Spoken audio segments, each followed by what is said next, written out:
Hello and welcome to EmilAltschuler.com and today's lesson on how to hold the bow. First and foremost, I'd like to say that there's not one way to hold the bow. Go on YouTube and study the great masters like Heifetz, Milstein, Perlman, Oistrakh, etc. and you'll notice that no two violinists hold the bow exactly the same way. And this is because no two violinists have the exact same body and the exact same hands. Each of you have to find your own bow grip, which is most comfortable to you and which achieves your own ideal sound and expression in music. But just to give you a few ideas, I'd like to start you off with this. First, try making a circle between your thumb and your middle finger, and make sure that it's always flexible like this. Secondly, place the thumb and wedge it diagonally onto the stick opposite the middle finger.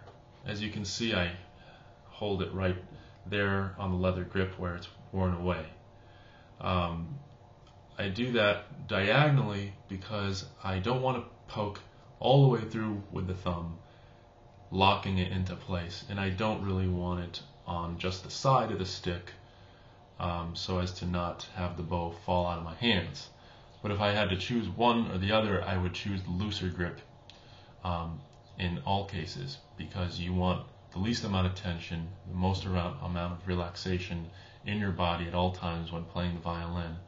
That'll create the largest sound and give you the most facility while playing. The other reason is that you need to be able to angle the bow differently at different points in the music. For example, if you want to play a détaché stroke, you'll want flat hair, trying to get the most sound out of the instrument. So in this case, you would keep the bow perpendicular to the strings.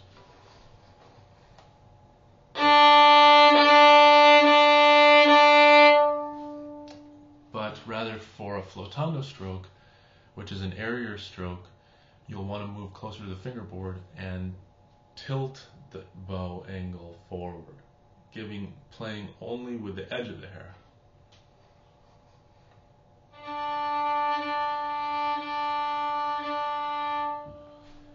This is the kind of versatility you want to achieve when playing.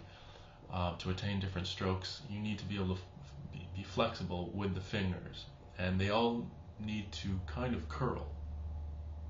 I keep the index finger wrapped around, as well as the middle finger and the ring finger. I also try to keep the bow deeply set into the hand to optimize the amount of weight I have being transferred into the bow hold. Anytime you tense up any muscle in the body, especially in the bow arm, you'll immediately notice a change in sound. It'll become tighter and more strident. So remain as relaxed as possible and keep the fingers curled and flexible.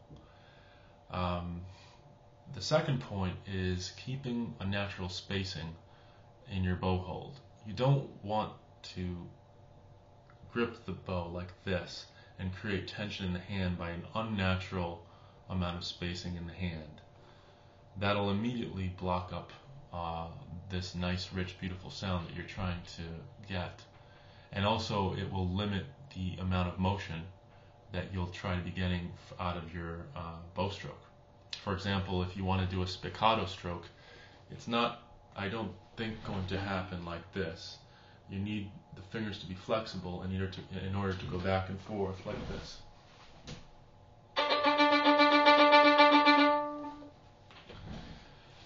Now for the pinky, there's many different approaches to that as well. For starters, I would try to keep it on top, giving you the ability to shift the weight at any moment. For string crossings, it comes in most handy. For example, changing from G to the D to the A to the E. This is permitted by the pinky being on top. However, if you find a different solution by keeping it off. Or sometimes great violinists, even, they'll keep the pinky off and sometimes even the third finger off of the stick. If that works for you, then by all means go ahead and do that. So thank you for tuning in, and as always, please send your comments to Emil Altschuler at gmail.com, and I hope to see you again soon.